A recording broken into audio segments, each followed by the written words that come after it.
There he is. Here's Joe, disguised as island stewards. That's a title. I can change it if you You are can- unhappy with it. We're happy with it. No, you can. I'm going to change mine. Oh, does it? Do you all get named? I know you're Denise. I know. I don't like that. Oh, okay. Well, does Denise use your computer more often than you do? Is that why? Or Yeah. are you using her computer? Technically, it's her computer, right? There we go. You know how to do that, don't you, Carl? I am. Watch this. There you go.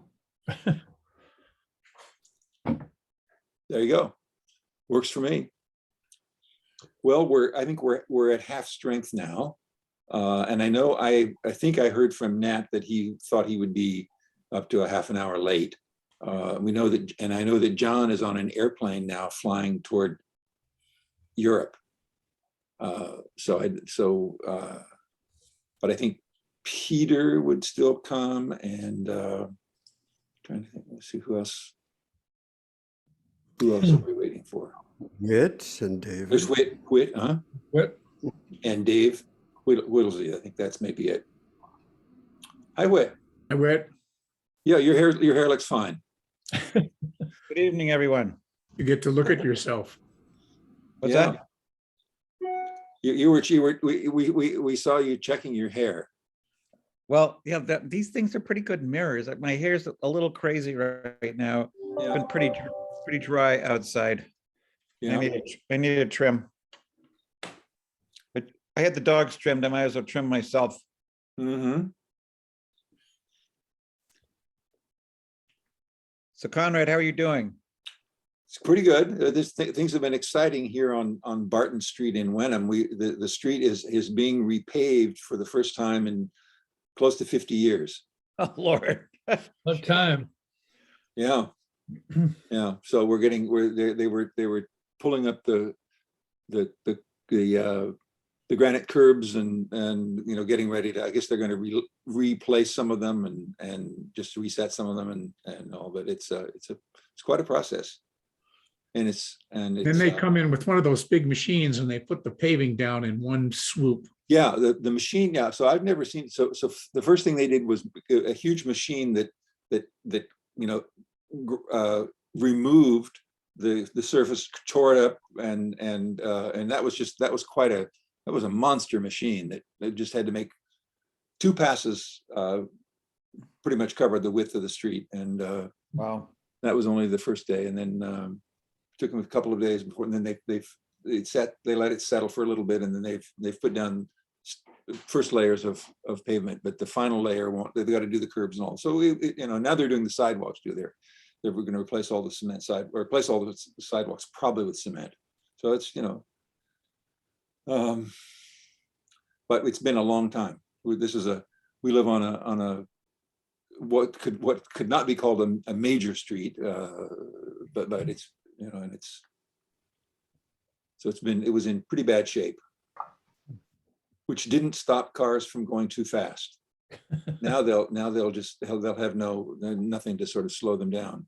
Yeah, we're in the same situation on our road. We went to the selectmen, which in our town can act as the road commissioners last November, and we being a bunch of neighbors, and we got only about 10 people living on the street, but we wanted to close it because there's permanently protected land on both sides of the street, and the land trust that now owns it, the trustees reservations, would like to put a trail, footpath just across the street, and people go tearing up this road as a cut through.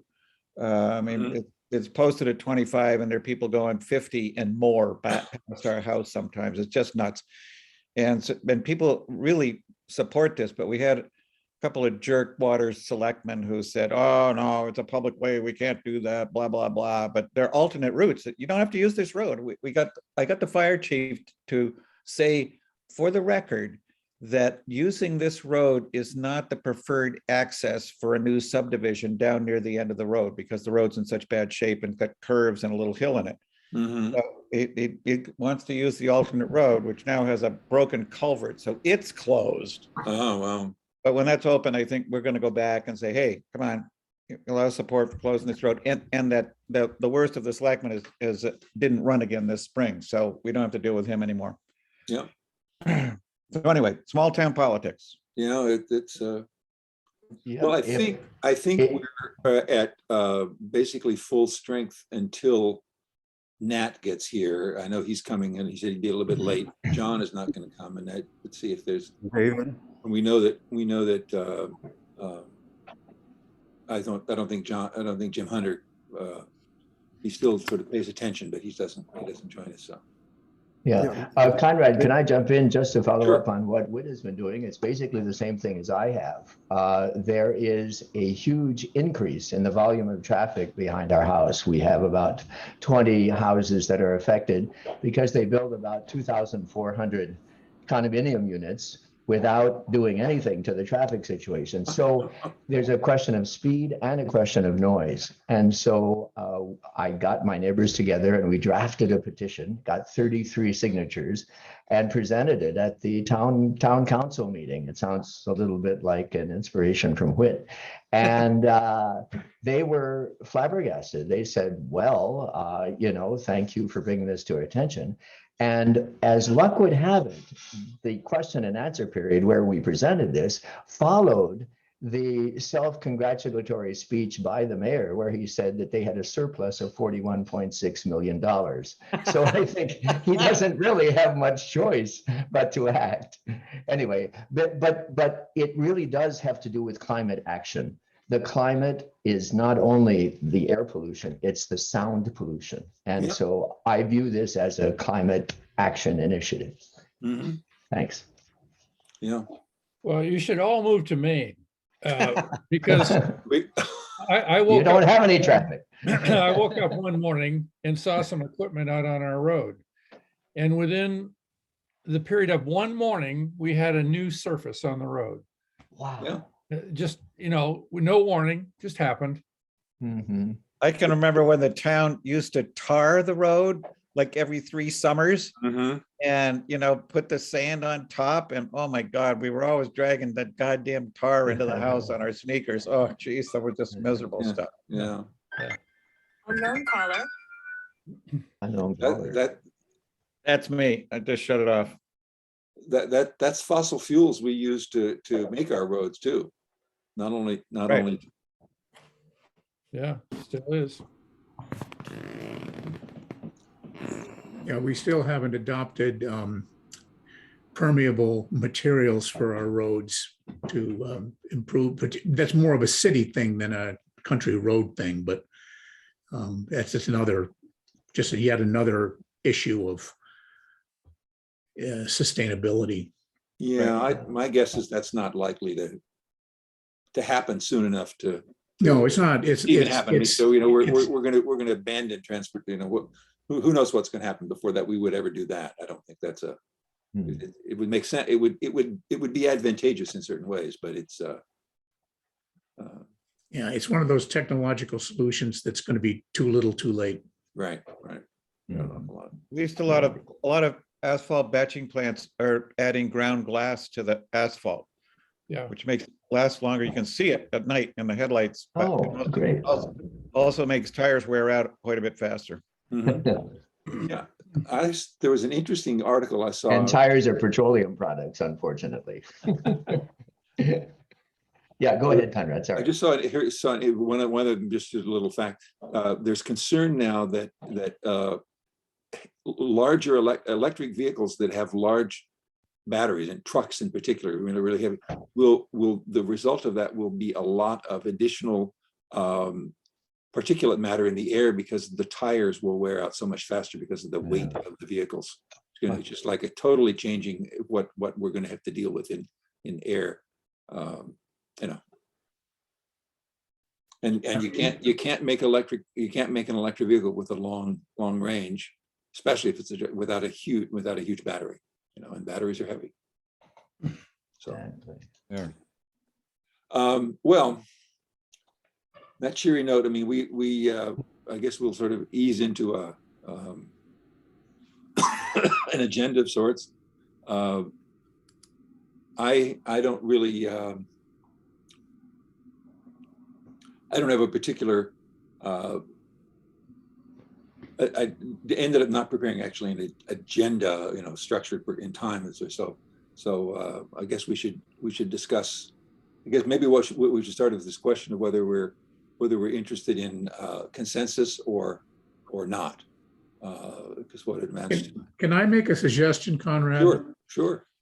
Joe mentioned that if we discussed what it is we're trying to accomplish rather than the process, we might find that we are closer to a consensus than we might have thought.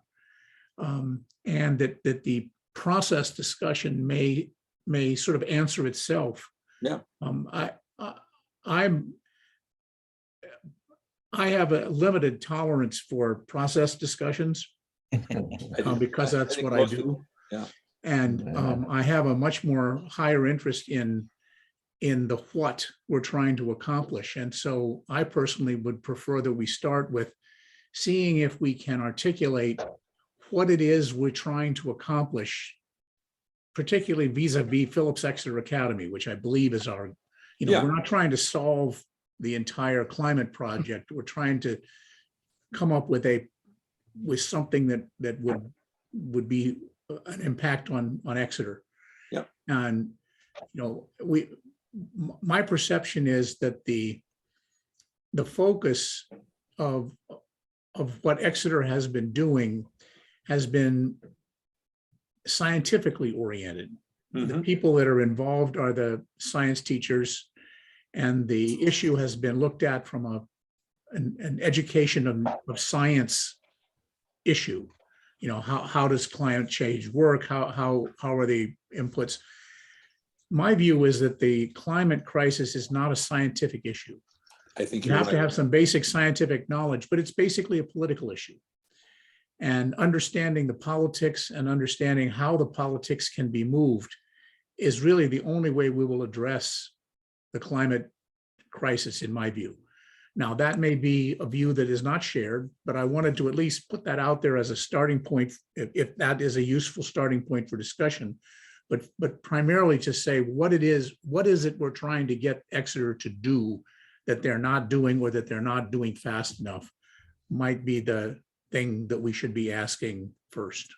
Yeah, I mean, guys, what I would add to that specifically is that I say we're trying to get Exeter to recognize the challenge or challenges, whatever you want to put it, that it faces. Because I don't think they're, I mean, as long as you're focused on science and understanding science, that's not the challenge. So, and I guess. Well, John, I would concur with you. The only thing I'd say is I don't think it's politics is how it expresses itself, but I think underneath all that is our relationship with other living creatures, whether they are other humans or the living entities that don't speak in languages that we understand. And so I wouldn't want this, I don't think our work is limited to exposing or having conversations about the political reality, but something even that's below that expresses itself through politics. Yeah. Yeah. And so for me, what we're trying to do is we're trying to educate. I mean, everyone, 9 people on this call, essentially, well, we are all educators. We don't have to be teachers right now in some capacity or former teachers. That's kind of too narrow a mindset. The fact that we're even together, to me, means we believe that there's an educational opportunity here. Mhm. And who are we educating? We're educating the educators, the official of educators, because for whatever reasons, and there's probably plenty of them, they are self-restrained, or maybe they lack imagination, or maybe we don't fully understand the pressures that they're under to make a significant change because the world has changed. I mean, Exeter started what? Not quite 250 years ago. They're looking forward to their 250th anniversary in a few years, and And maybe for the first 200 of those 250 years, things were pretty much stable. But certainly in the last 50 years, there's been a radical change.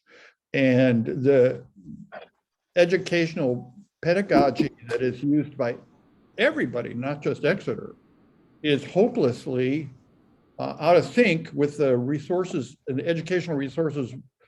And when I say resources, I mean, structures that the current world calls for. Right. So what we're trying to do, I think, is to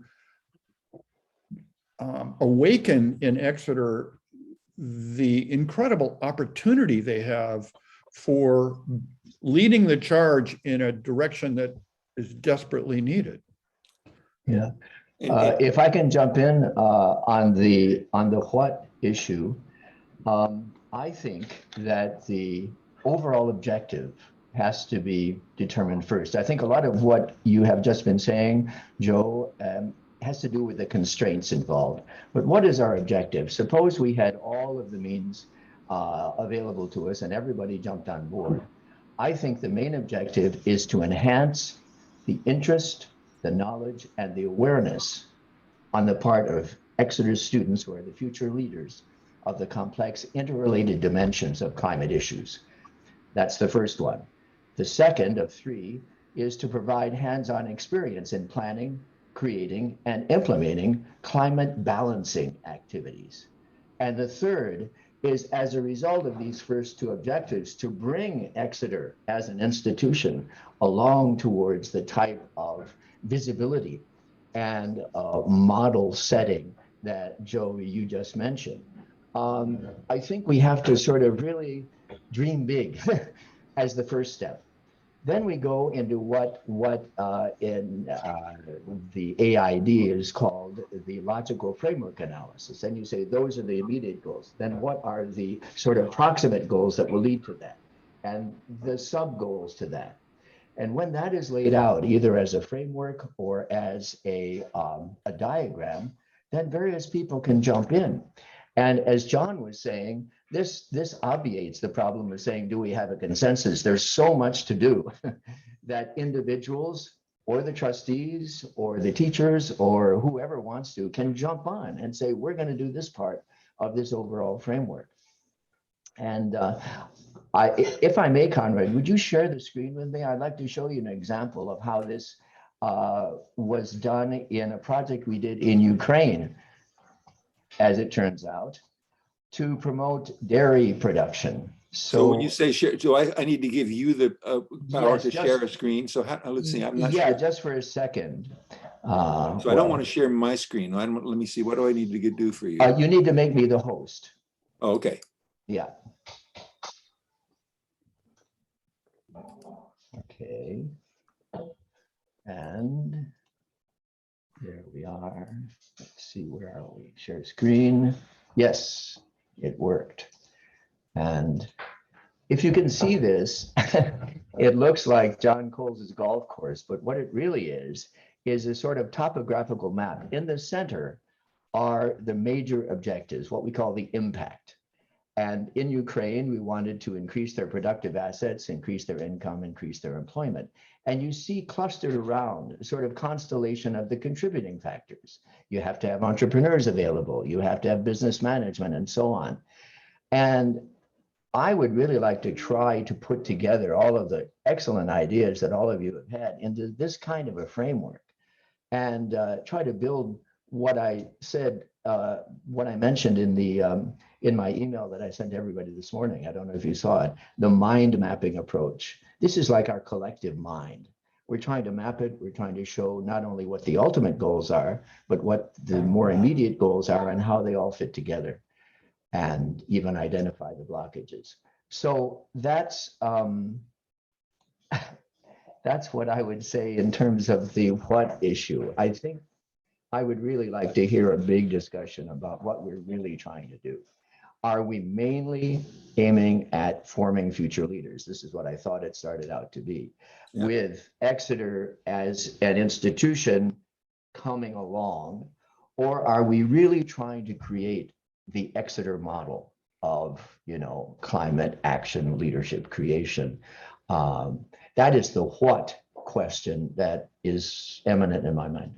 Yeah. Well, here, let me just say, I'd like to add a slightly different emphasis on that, because I think that ultimately this is what we're facing is not really even a climate problem. It's a mindset problem. It's, as Joe started talking about, the problem, the challenge we have is that we're for as long as humans have been operating, we've thought that the world was for us, and so we've had a human-centric approach to everything we're doing.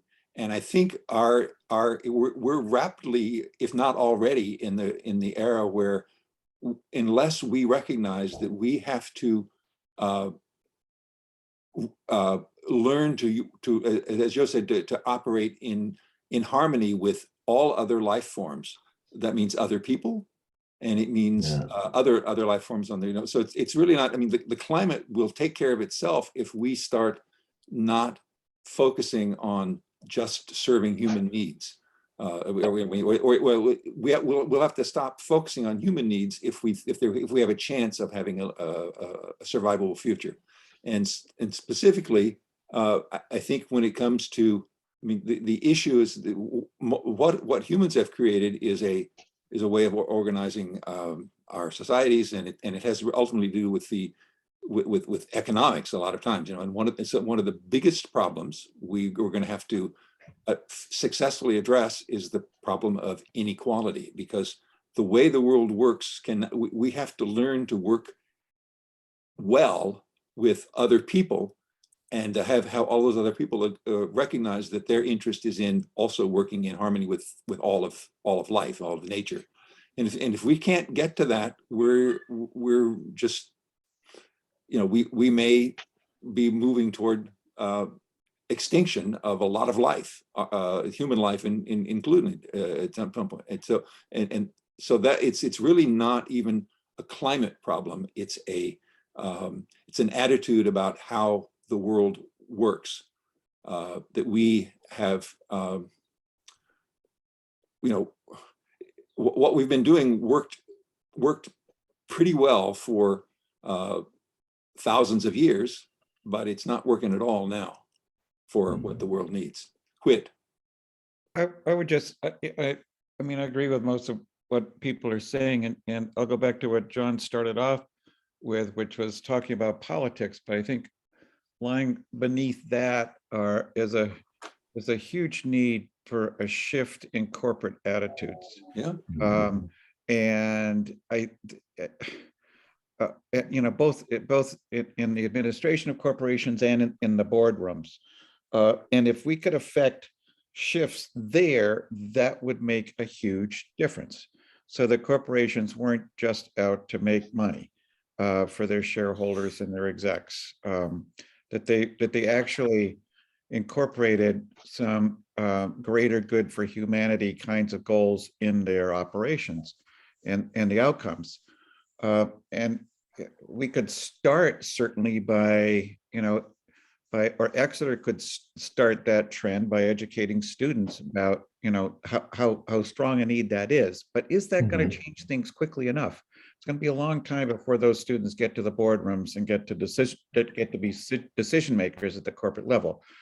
But they could, I suppose, and you see it happening in little bits here and there with shareholder, semi-little resistance, mini revolts.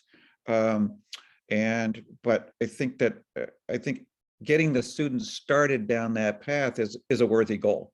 But in terms of addressing the immediacy of the climate crisis, I'm not all that sanguine about, immediate results. I agree, Whit. I think what we're really trying to do is get them started. And we should be thinking in terms of assisting the academy in ways to get them started. Absolutely. I mean, we can't design a curriculum, or we can't tell the academy how to go about this, but we can at least get them interested enough to start. That's all we can do. We have no power. other than maybe the power of persuasion. And I would say we can help to try to help them to come to understand what we understand, and continue to understanding more ourselves about what's important, and just share that, keep funneling that toward the students, the faculty members, the administration, to essentially pretty dramatically change what they're trying to do.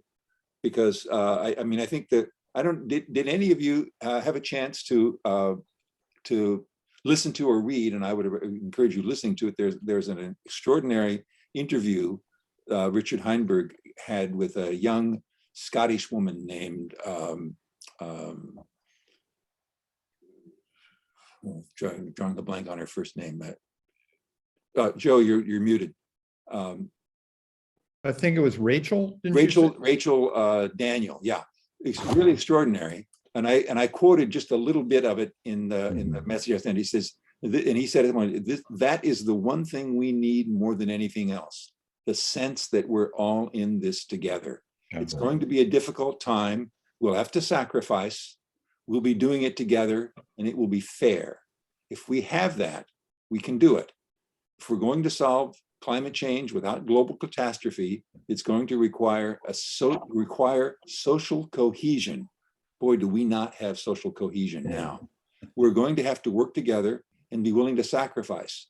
And we're going to have social levels of social trust that are much greater than they currently are. And that's I mean, that way of thinking is, but to do all of that requires a lot of reorienting of personal goals, and I think it was after that he started. There's a fairly lengthy discussion where he's talking about rationing and how that would work. And rationing essentially means allocating resources fairly. We do not allocate our anything. We don't do things with any kind of fairness at all right now. And if we can't get to the point where we're being more equitable in the way we share the resources we have, I don't think that we have much of a chance. Conrad, I'd like to jump in. You're very clearly expressing the challenge for all of humanity and all of the planet and all living things. I think getting back to what Carl has said, our small concrete contribution to that will be changing the mindset of very well-educated, articulate advocates for a change in mindset. That's a huge contribution, even though it's rather modest. It's just on one, secondary school campus. So I think you paint a wonderful background of where all this should go, and should have gone about 25 years ago. But it's time now to change to interest and activate the change in mindset on the students today. I think that's all we can help to do. And with the structural changes that changing the curriculum and projects and mentorship are going to entail, the academy is going to have to come along with it. It can't happen in a vacuum. So that's, I think, what our what is. I think our what is actually to really focus on creating leadership, not when we'd like it, but as soon as possible. So if I could add something, I agree certainly with everything everyone said here, but I go back particularly to where John started and Whit brought up. What practically are we actually going to do to make this happen? And we can talk about, the world needs a mindset change, etc. The world, what are we? Those are important goals. That's all true. It's important goals, but there's two things. One is climate change as a physical catastrophe is barreling down on the planet.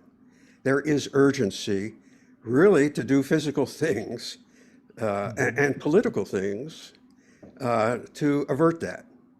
And then in terms of, you know, what can we do as individuals? Very little.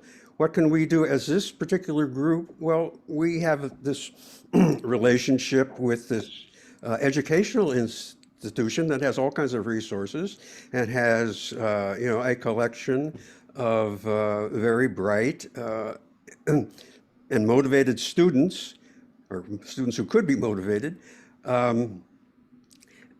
in the generation that is really going to have to deal with this. So, you know, what we can do as a group is work with Exeter. And so all the issues that have been mentioned here are valid, and they are part of climate change, and they all should be addressed, explored, understood. And the issue is they're not at Exeter at this point. Yeah. And so the issue is how to make that happen.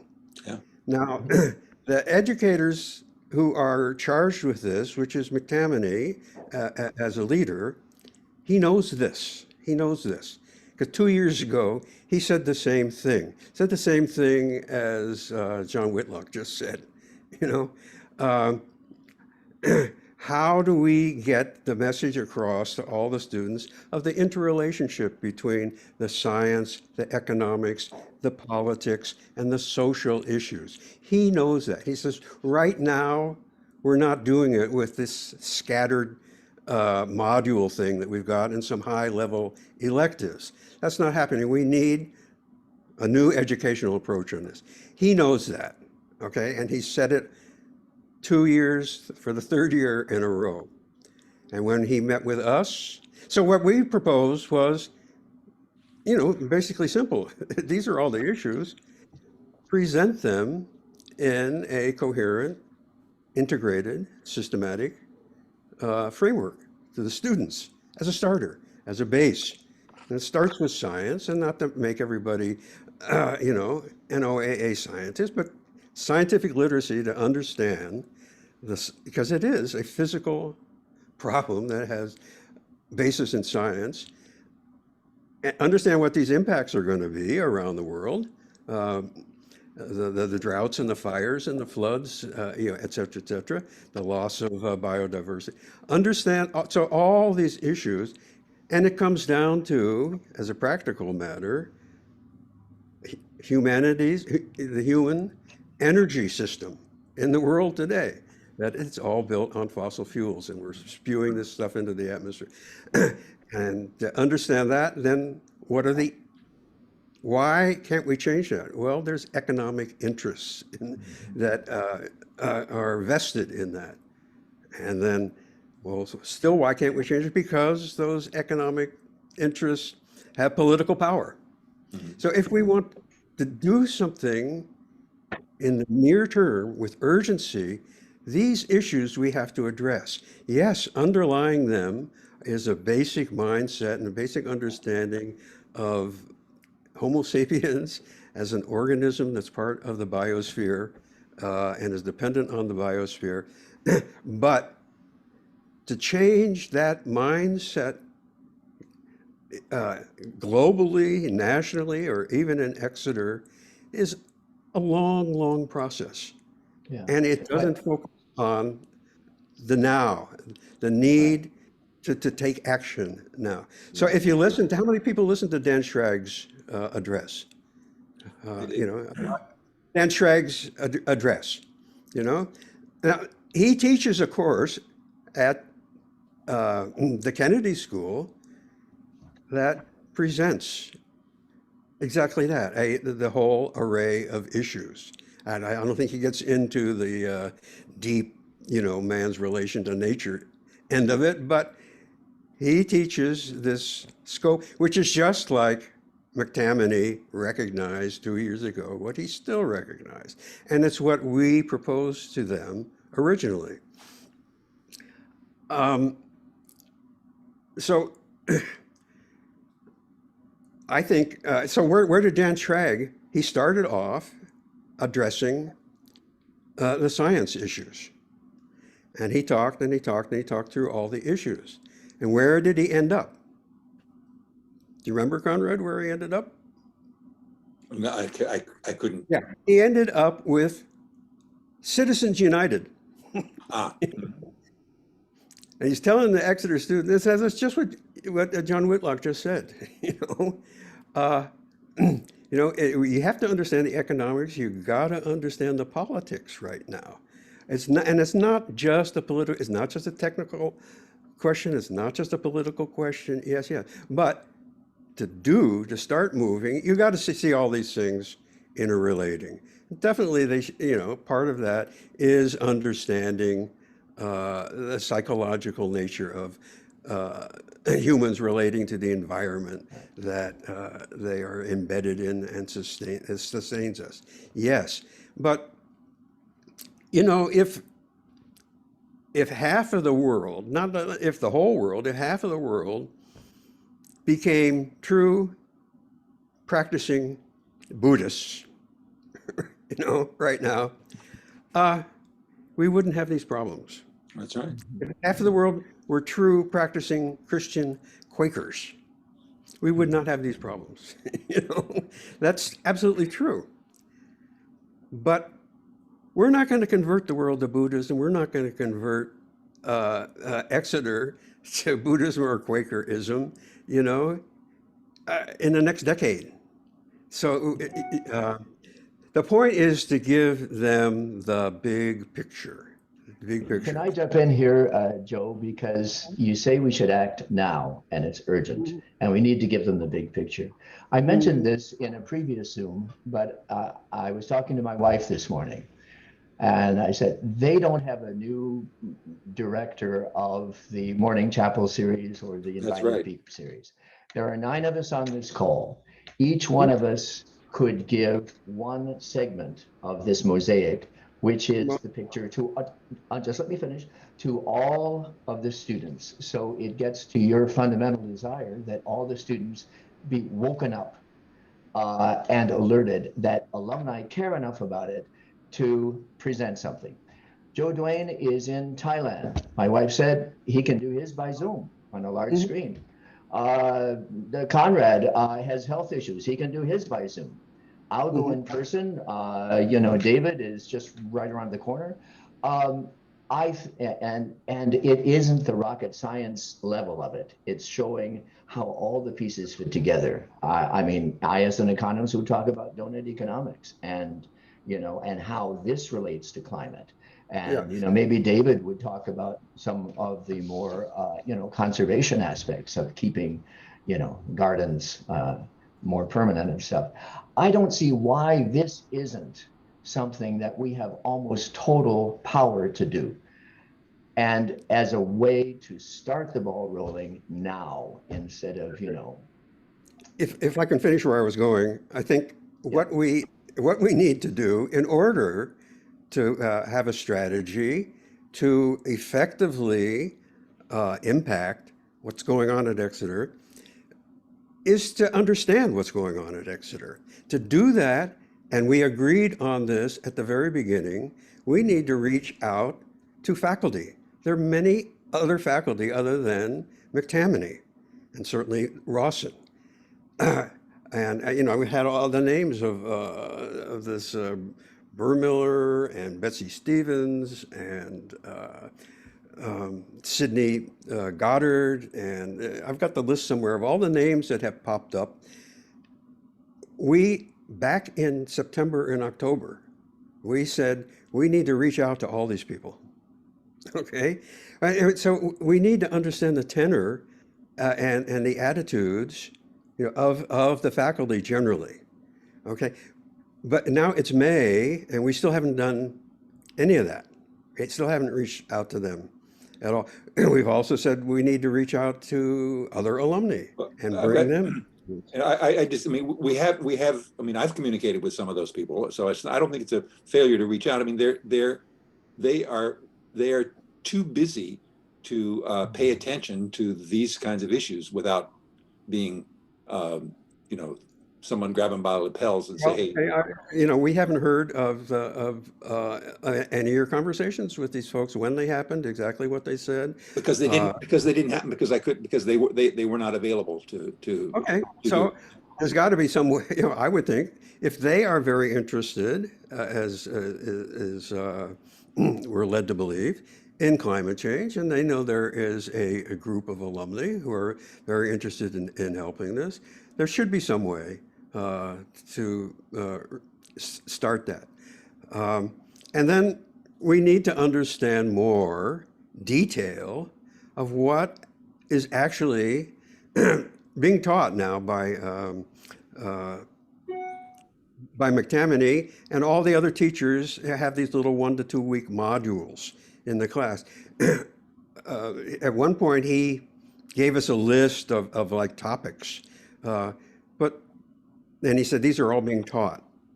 And, what is being taught, where, to whom, by whom, we have no idea. And we've asked and asked. So we should continue to explore, in my view, with McTamaney, and the trustees definitely should be asking this question.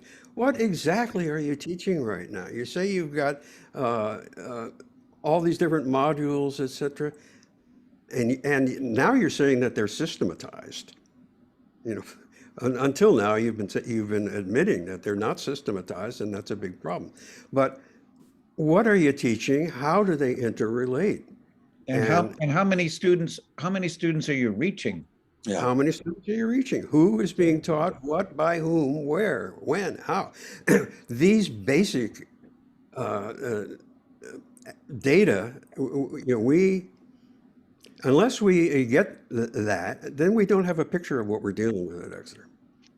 Okay, so as you were talking, I was thinking, so perhaps one way to accomplish that, it's really an information gathering task you're talking about. Would be for a subgroup, 3 or 4 people at most. I don't think it has to be more than that, to take that on as a project, to just sort of keep knocking at the doors and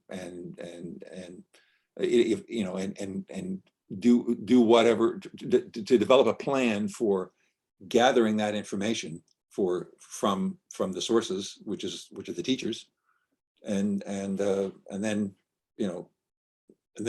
we wouldn't say we don't have it. Then we would have that information. So There's another source of information, and that's the students. Yes, Yeah. exactly.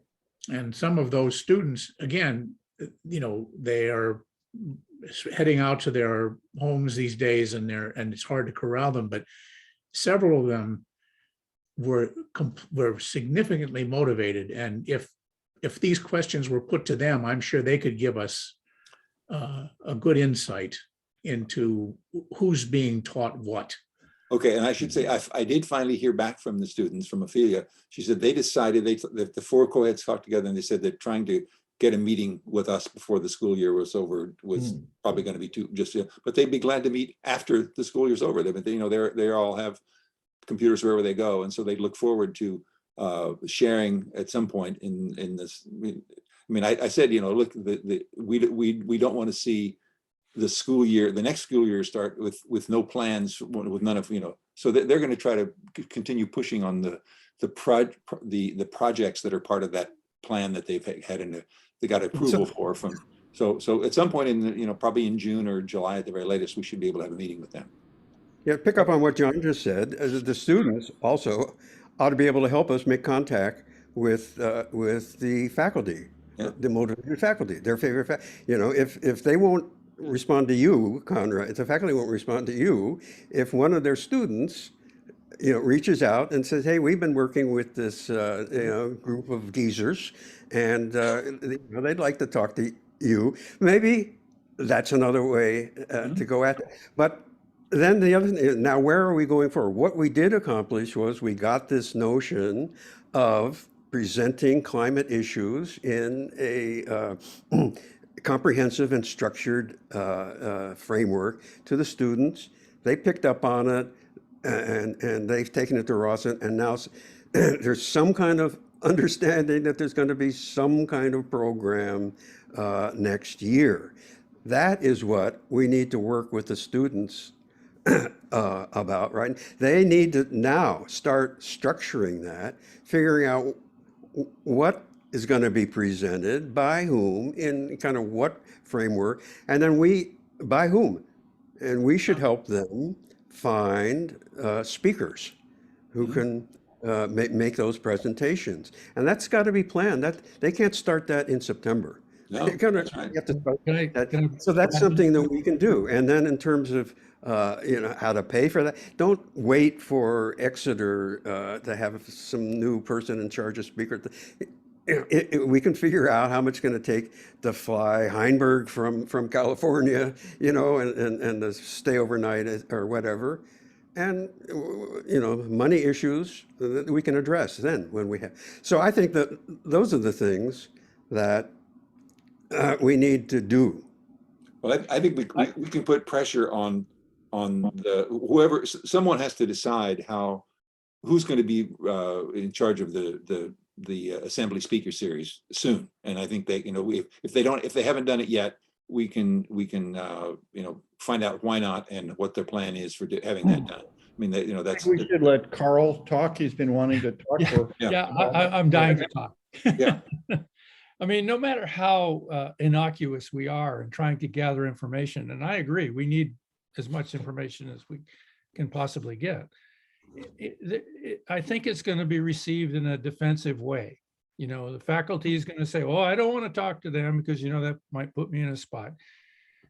In my opinion, we have an entree, through the trustee in Ira Helfand, and if we can get him to a point where he realizes that he needs help in performing his new role, and we can help him, that gives us the entree that we need to get information and to be able to provide a list of speakers or things like that. But I really do think that we need to be working through a trustee or somebody like that has, the power to give us some real credibility, as opposed to us going in individually or as a group, and where we may be considered to be troublemakers, basically. Well, I would encourage us all to remember what Ira Helfand has said, that the students may have more influence here than anyone else. So I really feel that for us to support the students as they make proposals, as they go forward. So that's my feeling. After what we've been through, in the past months in our group, I really feel that the best way forward here is to work with the students and to encourage them about what they want to do. And if they want to have speakers in the fall, then they can work on that this summer. And if we can help them, great, we can help them. If we want, ask them to try and get information from the faculty and have more conversations with the faculty. But I think that, the students are really the ones that have the key here. I'm not sure they realize that, but I really feel that they have probably more power than us, than even the trustees in this matter. But there again, if the students knew that the trustees were really behind the effort, that Ira Helfand, is going to cover their backs, that's important. And I agree. I think that's true. Yeah. So we should continue to work with Helfand. It's great that we have this contact with him now. He's totally on board. I agree with that. He's got a but Ira Helfand doesn't even know. Got a subgroup. Let me finish, Nat. Please let me finish. He's got a subgroup of a couple of other trustees. Not and yet. Not yet. I don't think he does. He doesn't have that yet. He doesn't know who the other trustees are yet. Well, okay. As soon as he does, then we should encourage him to allow us to have a dialogue with that entire subgroup, right? And not just. Right. I agree. Yeah, I think his official appointment will come at the meeting of the trustees, which is later this month, I believe, and that's where he thinks. I mean, he doesn't know for sure, but he thinks that they discussed it at the last time they were at official meeting, and this time they're going to vote on it, and he's probably going to be selected as the elected as the leader of whatever they want to call it, and maybe the two other trustees will be designated at that point. We don't know. But I think the other thing to keep in mind is the trustees have legal control over the academy, but it's the faculty that has the educational control.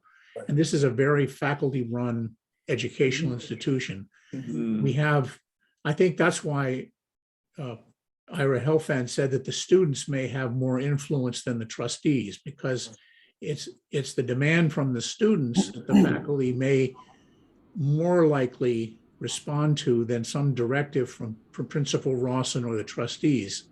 I agree. yeah, the students, the faculty has direct interaction with the students. The trustees don't at all. Yeah, I mean, they have to go out, they have to, Whit is next, and then I'm after Whit. good, Whit, are you frozen? seems to be. Oh, geez. Well, you go ahead and Whit, if you can, Oh, now yeah, he's back. now you're back. Okay. Go ahead, Whit.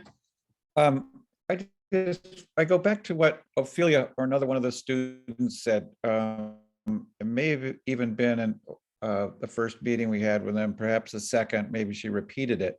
But she's quite perplexed that not a very high percentage of the student body seems to be concerned about climate change. Right. So we will have achieved a huge victory just by getting more students, aware of what's really going on. And if we can accomplish, I think that gets accomplished through the curriculum, through the teaching at the academy, obviously. And it may be just the beginning from outside speakers, and then it gets, ingrained in cross discipline. But if we can achieve that, that would be huge. Yeah. And I think to get the point really has to. Did everybody hear that? Your audio is breaking up fairly often there, but I don't know if you can move to a place where you have a better internet connection, it might help.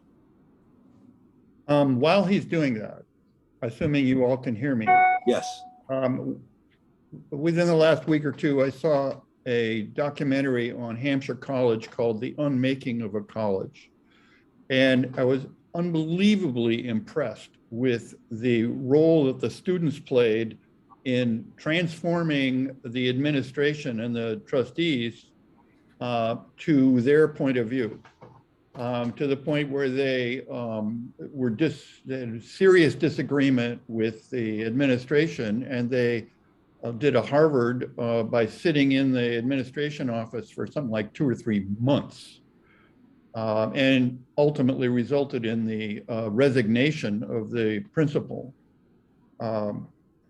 Well, so I was really impressed that, when the students get aroused, if there's a big group, and I do remember what Whit was just saying, and others agree and had heard from the students saying, hey, we hardly have anybody on our team.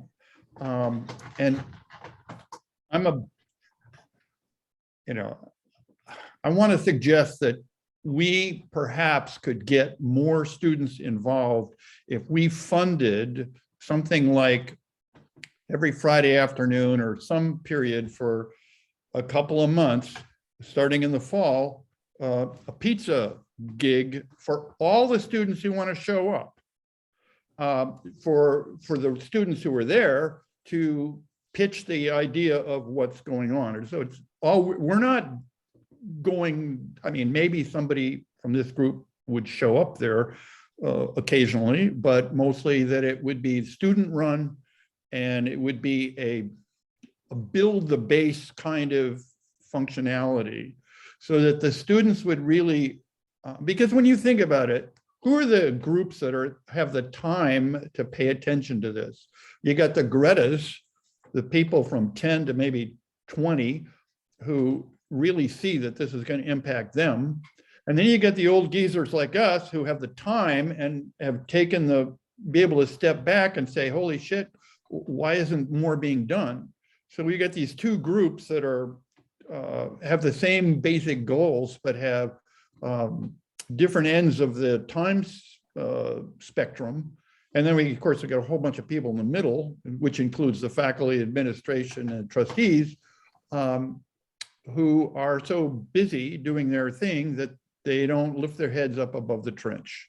So one of the things that I would encourage is if we all think that's a good idea, is to find some way to get the students to build their base. And while I don't personally believe in pizza or even chocolate chip cookies, but I did at the time, I think whatever we could come up with that students would say, hey, yeah, I'll go for, have some free food that I like and learn about something that's important to me. Yeah, maybe that's something that students could add to their program for next year. And they could say, if that's a good idea, they would let us know. Right, or at least discuss with them, we would like to help you find ways to build your base. Would us sponsoring these kinds of events help? Is there something else that you think would help? Right. What could we do? Mm-hmm. Yeah. That would be, is it a better audio feed now for Seems to me? be, yeah, for now it is, yes. Okay, good, thanks. But I just wanted to follow what I was saying about getting more people, more of the students just exposed to the seriousness of climate change issues, which Ophelia felt was, there weren't nearly enough kids who felt like her group does. But that can be done through, compulsory attendance at some of these, at what we used to call chapel, right? Which is no longer compulsory, by the way. Right. But when they have an assembly, is that compulsory? They have assemblies or something No, it's not compulsory. It's not, okay, it's not, okay. But just to get more kids, exposed, because, once they get to college, they're tracking for, for careers, not right away, but, fairly quickly. But if they can get to that next level of education with good exposure to how serious climate change issues really are, then that creates a different mindset, a whole different approach to, maybe how they pursue their own education, but maybe also, how they pursue their future careers. So if we can start at with Exeter, that could make a big difference in things. Again, too slowly for an immediate fix, which is what's really needed. But at least you've got youngsters going on in their education who've been exposed to the seriousness and will factor that into their future decisions. Yeah. Well, they asked us in one of the meetings, they said, can you give us any suggestions? We don't know how to wake people up here, in the student body. And so what we said is, well, it's got to be sensationalism. You got to grab people's eyes. You got to, grab their amygdala or whatever. You got to reach them. You got to scare them, frankly. Now, you got to be, careful, really, when you're dealing with adolescents. You don't, want to scare them too much and throw them into depression stuff. It's a tricky, it's really a serious, thing to think about. But well, and we're talking about interfering with their education at an educational institution whose business is the education of adolescents. So, we've got to be a little cautious here about how we're pushing things to be done. Our goal is to get Exeter to be a leader in educating students on this subject and a leader in showing how they can fix this, how this problem can be fixed. And if we can accomplish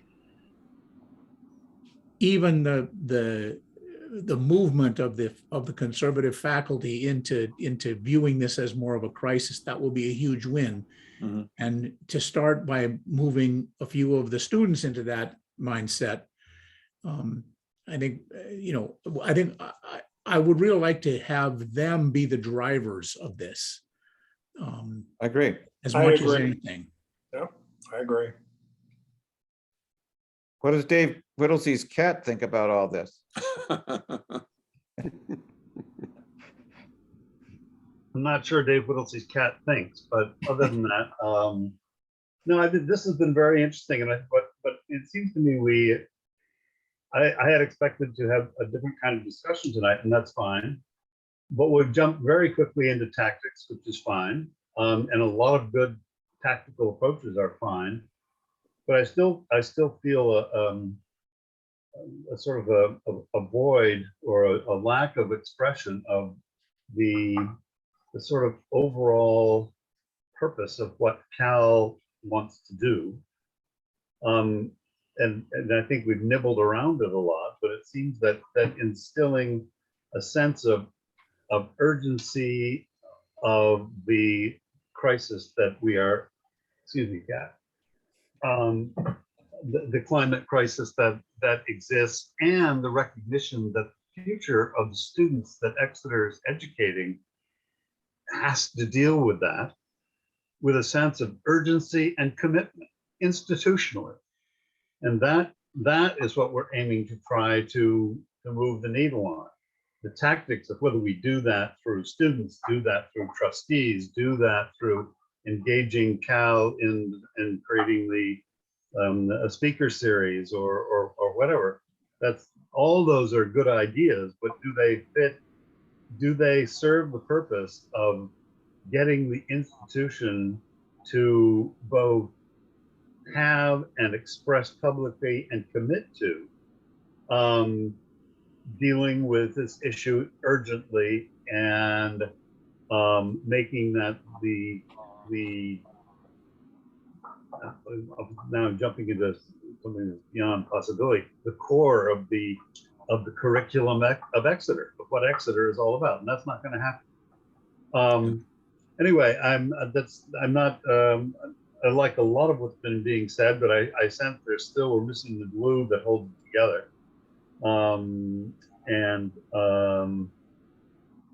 So I'll stop there.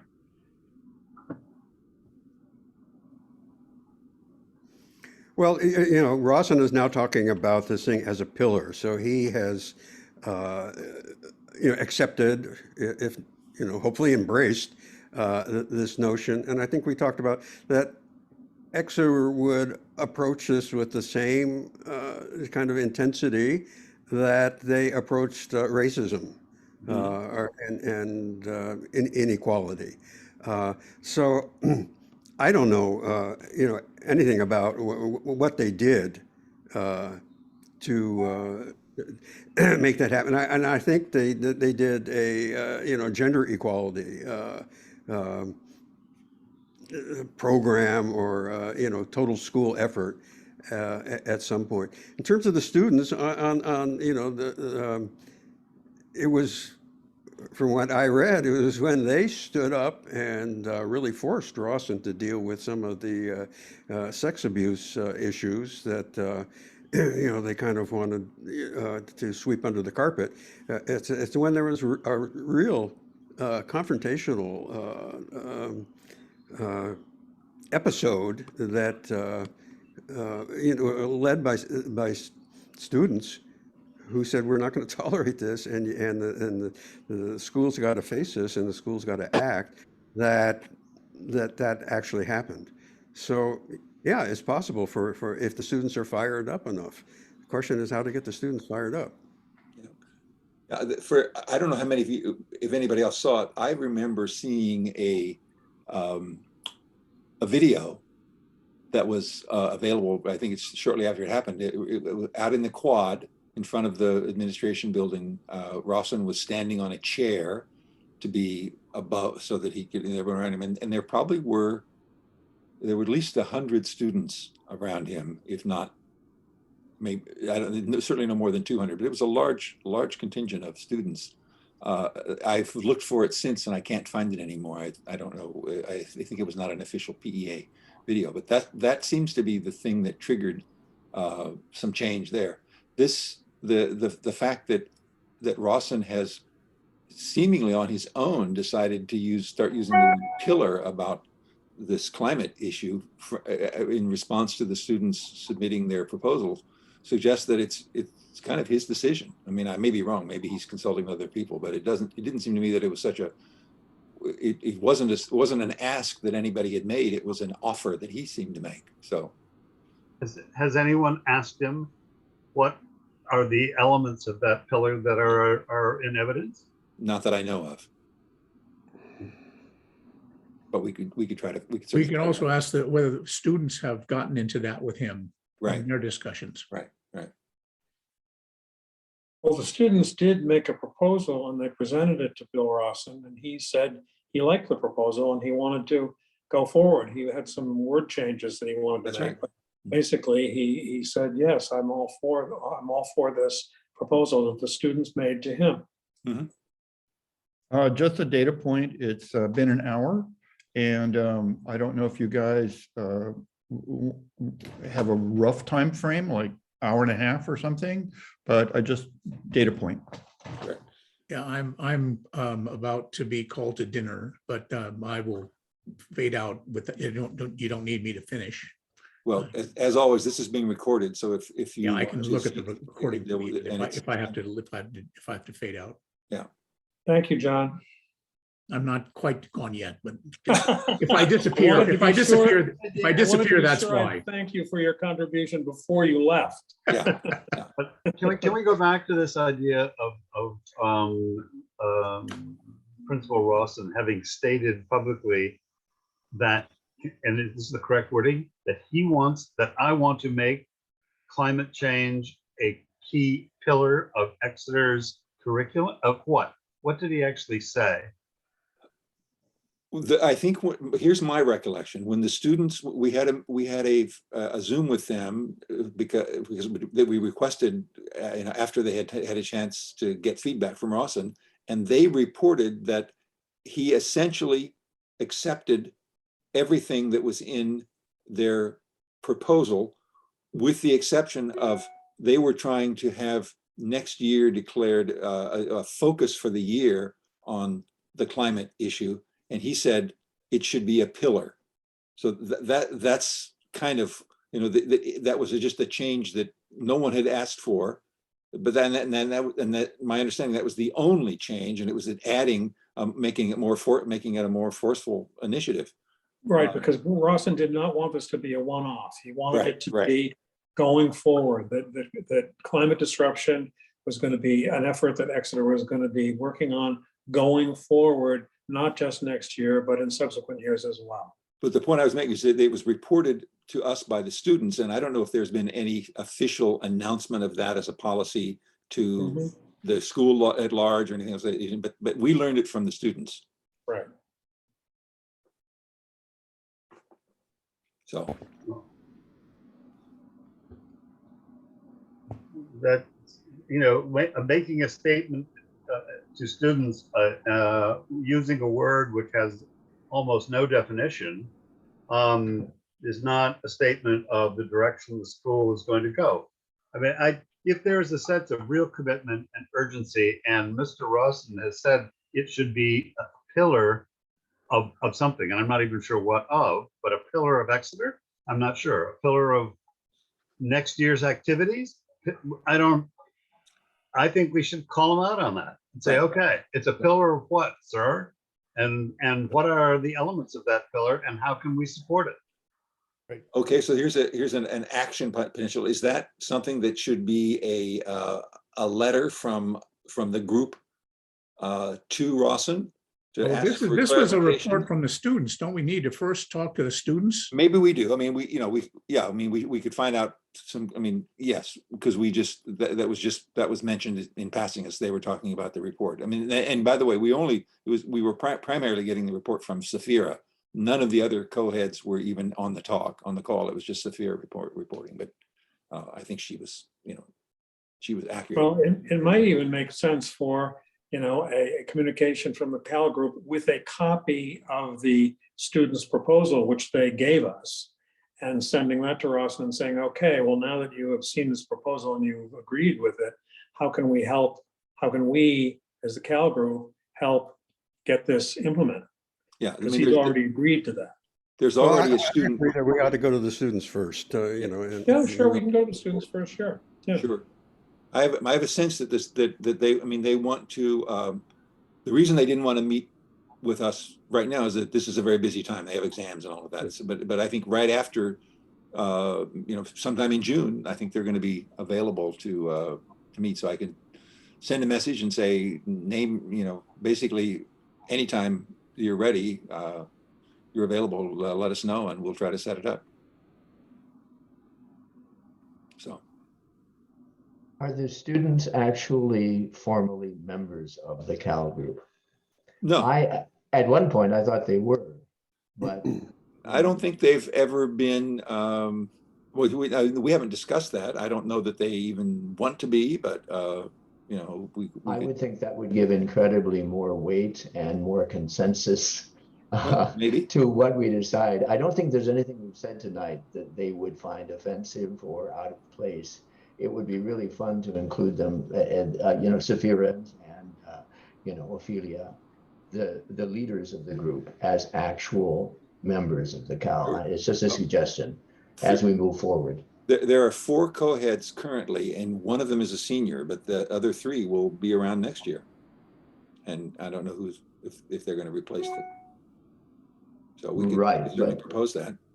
But we're old enough to be their grandparents. We're even older. We are. Yeah. But they have intellectual maturity, which would blow us out of the water. So absolutely. So they do, but I don't know how workable it is to try and integrate them actually into this group. I mean, that's a huge gulf. They have a lot going, and they've got a lot on their plates already, and they're doing quite well. And so for our group to communicate and work together with their group, is I think better than trying to meld them into one. Right. What we need to do is what we've said from day one, expand this group to include more alumni who are interested in this same issue. Not bringing students. But I think along with that, this is something that we've discussed before. I think that before we set out on a plan to do that, we need to have, before we set out doing it, we need to decide how we would manage. I mean, if the Cal group suddenly was 25 people instead of just 10, I think that would very much complicate how we would operate. So we need to figure out how we just have to. I think we should. Every time we bring this up, over the past 7, 8 months now, every time we bring it up, the question, oh my gosh, what are we going to do if there's too many people? Let's start bringing some people in. What do you have against putting some thinking into how we want to expand? That's all I'm asking for. None at all. That's exactly what I want to do over the last 6 months instead of talking about it. I'd like to see a plan.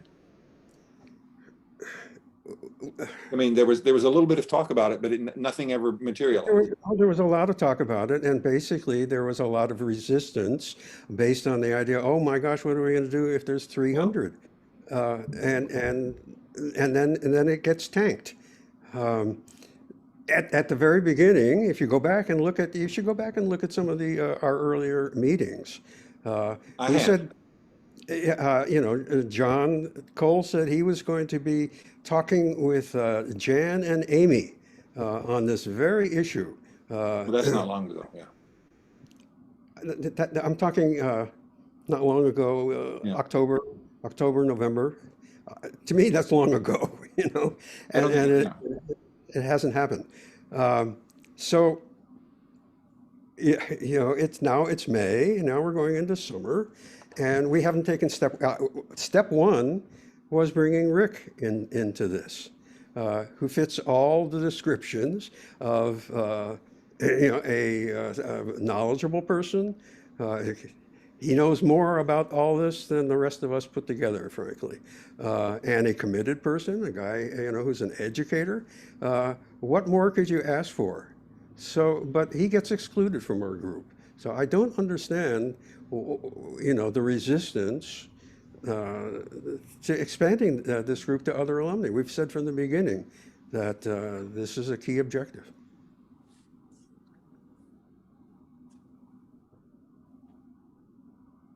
what we said, what someone said was, we need to find out the Nat Butler of every class. And what they meant was some key person who is in touch with the rest of the class and would have an idea who in that class is particularly interested in this kind of issue. So I don't know how to get in touch with the class presidents so then we talked that we would, perhaps do this through the class correspondence.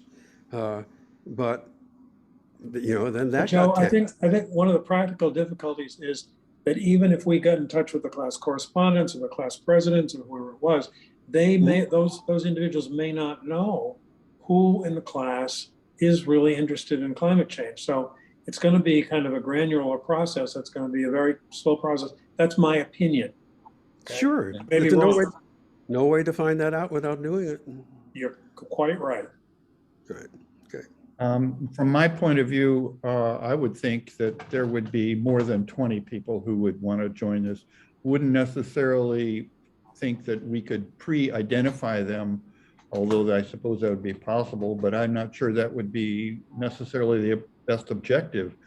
I think the best thing is to reach out and say, just like we're trying to do with the institution, this is an element of the institution, the former graduates, that we want to get a pulse on their sensitivity to this issue, keeping in mind that the issue really focuses on the students, and what their world is going to be like and how Exeter can help prepare them best for it. So there's a lot of people out there who might say, yes, I think this should happen. We wouldn't want to lose those people. So it seems to me that if we reached out, and whatever process, there are ways, and perhaps even the alumni office would help us, we would have a couple of asks. One ask is, do you have a talent, or are you really interested, or is this a burning concern of yours? Click this button, leave your email address, and we'll get back to you. The other would be, hey, overall, you think this is a good idea, click this button. This will send a message with your name and class number to, now we have to say who. Would it be to Rawson? Would it be the trustees? Would it be the alumni office? Would it be us? Whatever. So that then we could say, gee, we got 800 people who clicked this one button here. That tells you that you have cover to do the right thing. We're not trying to pressure you. We're trying to give you the freedom to know that you can make these decisions, and you're not going to piss off the donors, or you're not going to piss off the alumni. You're going to, this reinforces the pillar concept. So in order then to do that, I'm thinking, well, whether the alumni office sends out this, let's call it a letter, or we figure out a way to do that.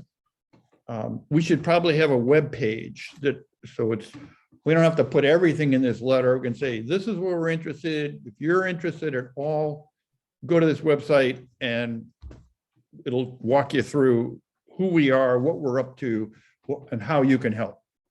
Something really simple. But so all of these, I think we need to talk about what our asks are, what we're going to do with the information, how we're going to make it get out there easily. And I think Nat asked me, was it last week or something, if I was interested or be willing to participate with the design of a web page. I said yes. I also said that it'd be really nice if we just in principle at least had 1 or 2 students, not only for their technical ability, but more to show the importance of having students be part of this process. I like it. I do too.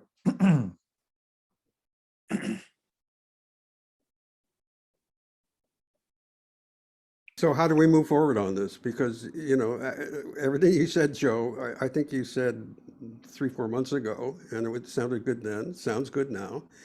How do we make it happen?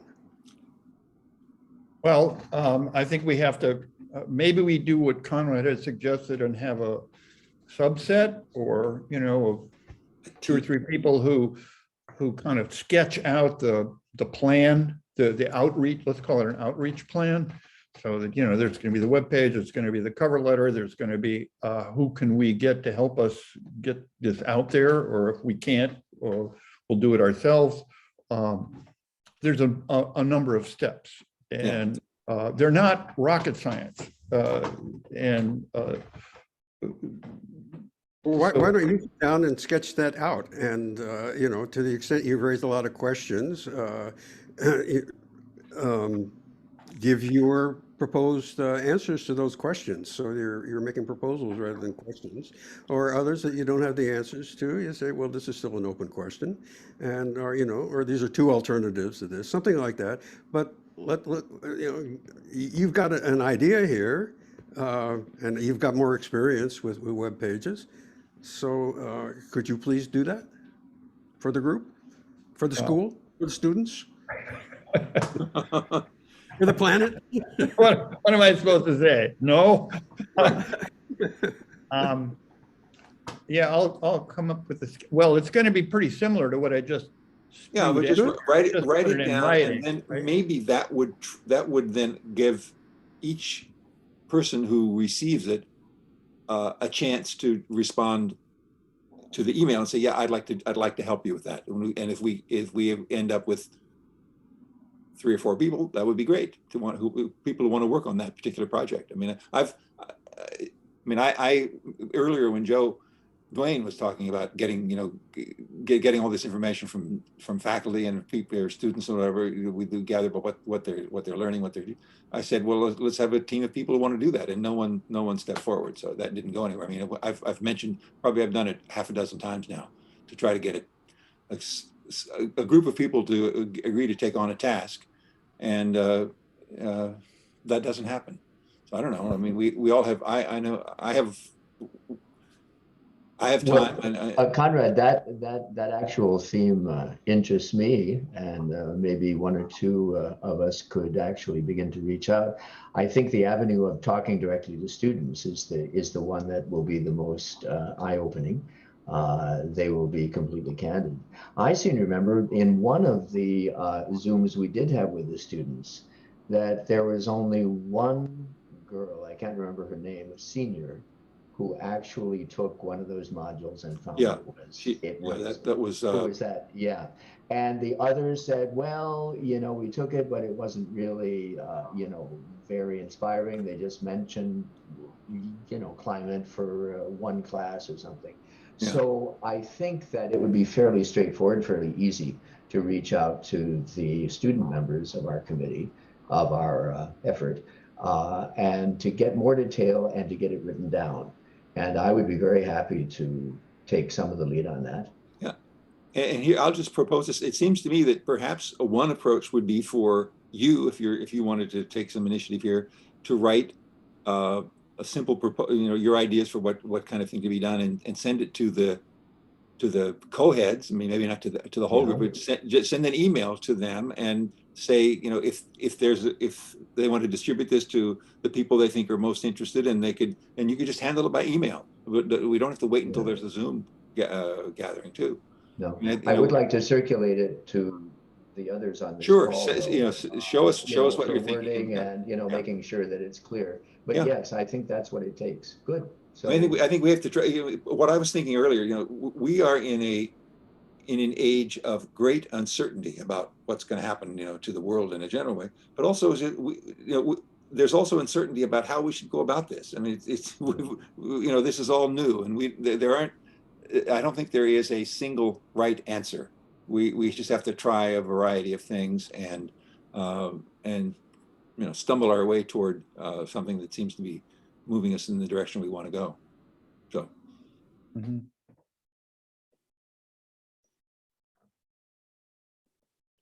Anyway, are we just about at the end of our time now?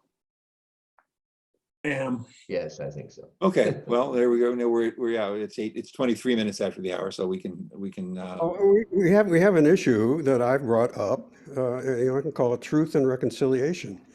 This is not a trivial issue. And I'm not making implications, I'm stating it very directly.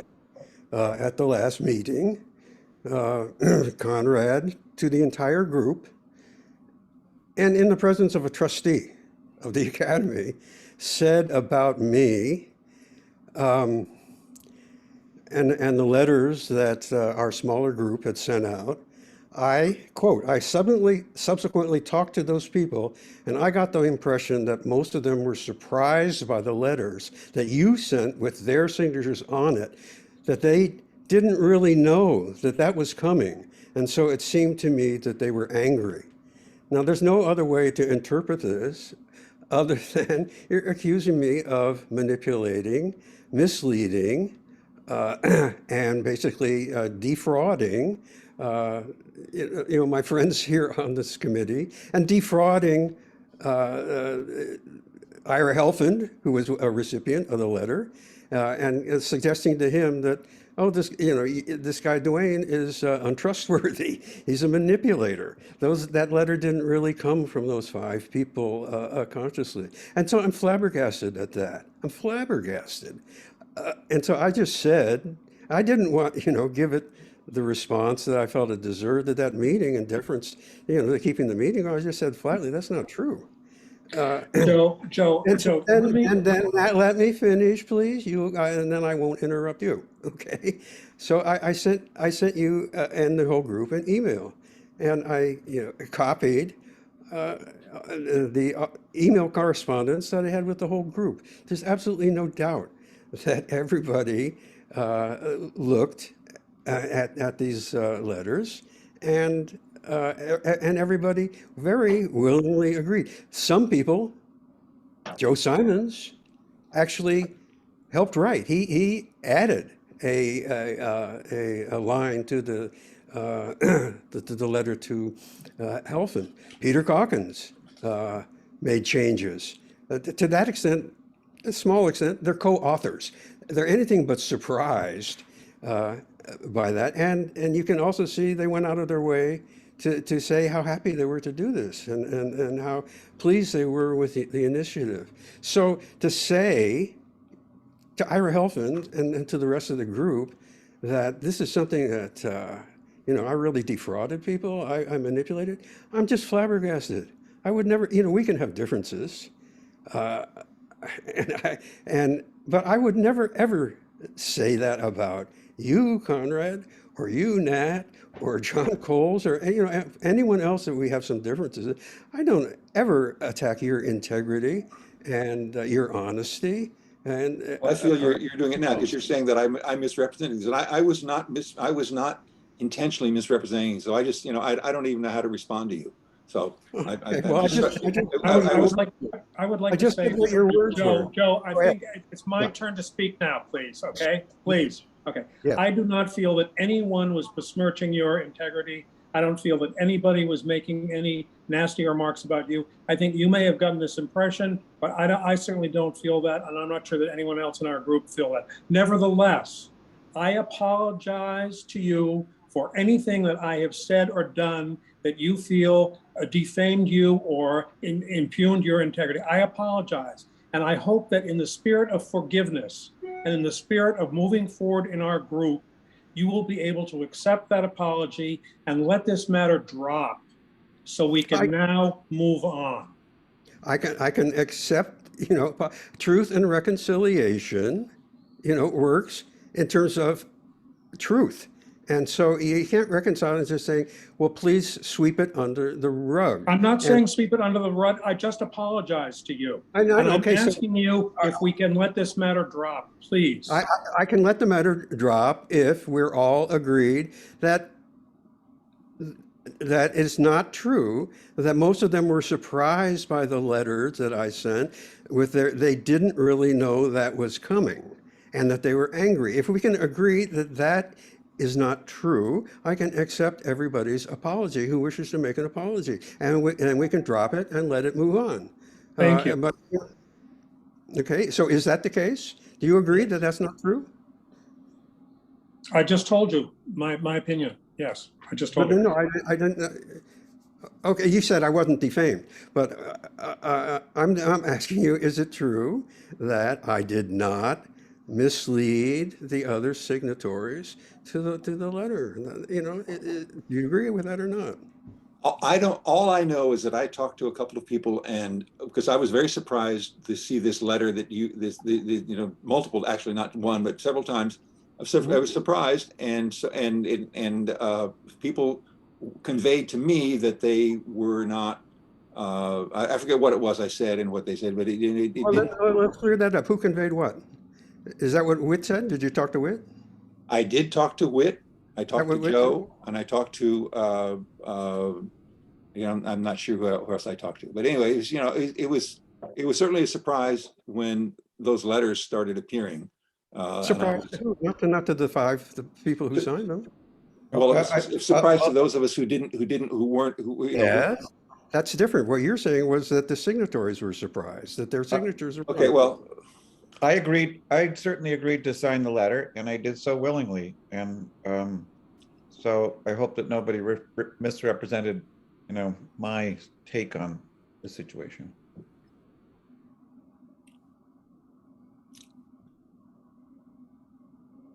Yes, I'm totally kind of at a loss. I just don't remember the letter or whether I signed it. Was I a signature? No. Okay. People who were asked to sign it were the people who were writing to the group and saying, we need to get together and talk about what we're going to do as a group and how we're going to operate as a group. We need to talk, and we're getting zero response. So we felt like, you know, we're the like the refugee, if you know the, you know, French art history. You know, we've been kicked out of the group. You know. There's no response here. So we need to move forward. We need to do the things that we agreed from way back in November. Contact this guy, Ira Helfand. Talk to Janie about how she can help us get other alumni involved. And respond to McTammany, as he has requested, to give him feedback about the academic program. And so that's what we did, because we couldn't get the group to get, you know, over a 2-month period to do anything. So yeah, we went ahead and did that. But it's nothing that this group hadn't agreed upon by consensus long time ago. I'm all for moving forward. Yes. Thank you. that's what I'm hoping for. That's what we were doing for most of this evening. So Yeah, but you can't just sweep this thing under the rug. We're not sweeping it under the rug. Joe, we just brought it up. We just talked about it. I offered you my apology. Well, that's not sweeping it under the rug. yeah, and I'm sorry for anything that you took, that you felt that I said that wasn't appropriate. I'm sorry. Okay. The only thing I could Apology, comment okay. on here would be that looking at the big picture, you know, as Conrad said earlier, we got to try a bunch of things and stagger our way forward to figure out which things work and which things don't. And if there were some delays, which there were, which I think were understandable, largely because Conrad has been ill and we haven't really accepted that as a component in how often things get done, because the bottom line is most of us are busy doing other things, and this thing comes up once every week or 2 or 3, depending upon what's happening. And there's we really haven't we don't have a fine-tuned organization. We never intended to have one at the first place, but what I'm seeing here is there's so much pushback from basically every situation, every stakeholder except us, and even within us, there's a little bit of pushback. But the reality is that if there's been a delay for a week or a month or even 6 months, that's the world we're in right now.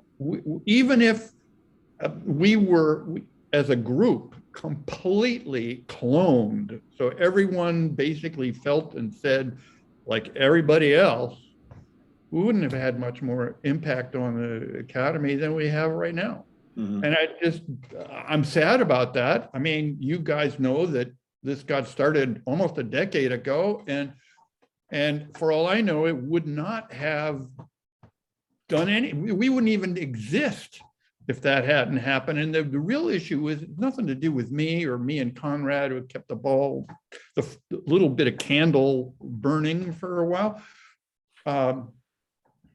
Why isn't the school done something? Right, This shouldn't be up to us. right. So, but my point is that, yes, we had a bump in the road maybe here, but there's going to be plenty of bumps. We got to just make sure we got good shock absorbers, good tires, and plenty of fuel. Yeah, so all I can say is nothing happens unless you make it happen. So it takes initiative, it takes doing, and that, And we're doing it. Yeah, to my mind, there really is a different sense of urgency, and I don't apologize for being proactive and wanting to be proactive and to move. And if you go back to where we started in November to where we are now, or in September to where we are now in May, frankly, very little has been achieved. But that's not up because of us. I think it is because of us. Well, Okay. I guess Little has been achieved by Cal in terms of what Cal is doing. No, we can't turn Exeter upside down and make it happen. Anyway, that's that's the root of this discomfort in the group. I think we spend a lot of time having these Zoom meetings, talking, but the one thing we've done is give this idea to the students that they've picked up, and they're now moving. So that is very good. Now we have to work together with them, really to make something out of that coming up next year. But we've learned that much, and we've learned that there's going to be resistance in the faculty. We've learned that a student really, they're our go-to strength here. There's no question about it. So to the extent that we can get behind them and give them confidence that they've got a group of very caring alumni behind them, that's big. That would be really big to me if I were a student. We've got contact now with Ira, which is huge. I think that's really important. And Joe, thanks to your going back in time and listening to the previous two presentations by McTamaney, Biggins, and Ross, and we've learned they were saying the same thing 2 years ago that they said this year. And so, and quite frankly, I think they're embarrassed by that, by recognizing that they've just been dancing around and not really moving things forward the way they said they were going to. I'm sorry, guys. I've got to leave. My husband is having cataract surgery tomorrow morning. I've got to be able to get up early and go to the hospital with him. So I've got to sign off. So thank you very much for tonight. Best to Gene. Thank you very much, Whit. Thank you very much. So I'll see us all for the next call. But goodbye from me for tonight. Thank you, Nat. Okay, Good luck thanks, with Nat. that. We'll see you this weekend. Well, guys, I'm ready to pull the plug. Anybody else? Yeah, well, so just in terms of this, we responded to McTamaney's request for feedback. And so we've had 2 rounds of exchange with him. Not confrontational, but to the point. And he's saying, I appreciate it. I want to continue this dialogue. And I, for one, want to continue the dialogue. So, I'm presenting that to the group that one way or the other, that dialogue, should continue unless So somebody. are you suggesting we have another Zoom with McTamaney? Is No, that- I'm not suggesting before we do that, we continue this email dialogue that Sure, we started. Yeah. Okay, Good. there's no problem. I will go ahead and if, you know, with the same group of signatories, and if the rest of you want to sign on, do. But please don't say stop, stop, stop. You know, we have Well, I would suggest if you want to write to me, you know, send something to all of us and let us all see what you're planning to write. I mean, you know, the thing that was shocking to me was that you were sending something Right. that, with a chosen subset of the group, and I don't understand how that happened. What That's, I tried to explain to you and Nat and John was that since like January, the three of you have been doing exactly that, a That's not subset. true. That's not It is true. I mean, true. so It well, is, I well, mean, let me can you stop with the recriminations? I mean, this is it's you not just recriminations. It's not well, recrimination. I'm saying just what you said that we were doing was actually what you were doing. And and I'll go and so, but I am not attacking you personally for it. I'm saying it was misguided. It was not good for the group, and it was upsetting to others of us. And we asked if we could get together and talk about this, and so it continued. It has continued. Even well, after we had the discussion, John wrote to Lazaire, right? He didn't circulate that with the rest of us. He didn't even copy the rest of us on it. He copied you and Nat. And I guess you and Nat knew he was going to talk to Lazaire. Now, there's nothing wrong with his with the substance of what he said to Lazaire. Let's talk. But that did not involve the group.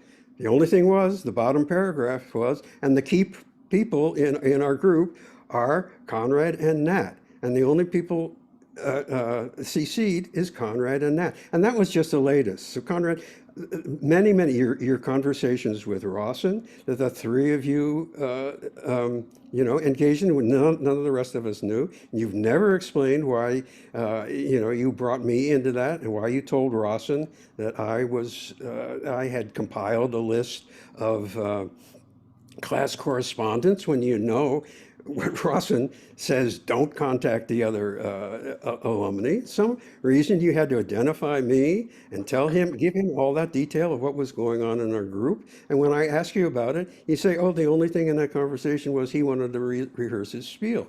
So it's never been explained. And that explains to me why he was so hostile when he talked to me from the beginning. And so, you know, the perception is, it's not your perception, but it is other people's perception that you and John and Nat, feeling you were doing the right thing, were continuing on without involving other people. And that's continued up to this, even after our discussion on it with Lazaire. And it's not because, you know, there's your character or your integrity or your honesty. I'm not assailing you as a person, or John or Nat. I really am not. Just saying, you don't see that, and I'm trying to help you see that. But let's get past it. Let's get past it. let's I'd get like past, to. let's get Okay. past that, and I mean, we can all agree that we won't let that happen again. I mean, that really, there should be full transparency, that, you know, things that get drafted should be sent to the group with a time frame for getting back, you know, for response, reasonable time frame, like, you know, 3 or 4 days, and, you know, we'll move forward on that basis. I I think. mean, that was sort of in the points that were part of what we were going to supposed to discuss on it, but we didn't. But if everyone agrees to that, then I mean that shouldn't have had to be formalized. But Right. Yeah. But Good. I guess it's agreed to.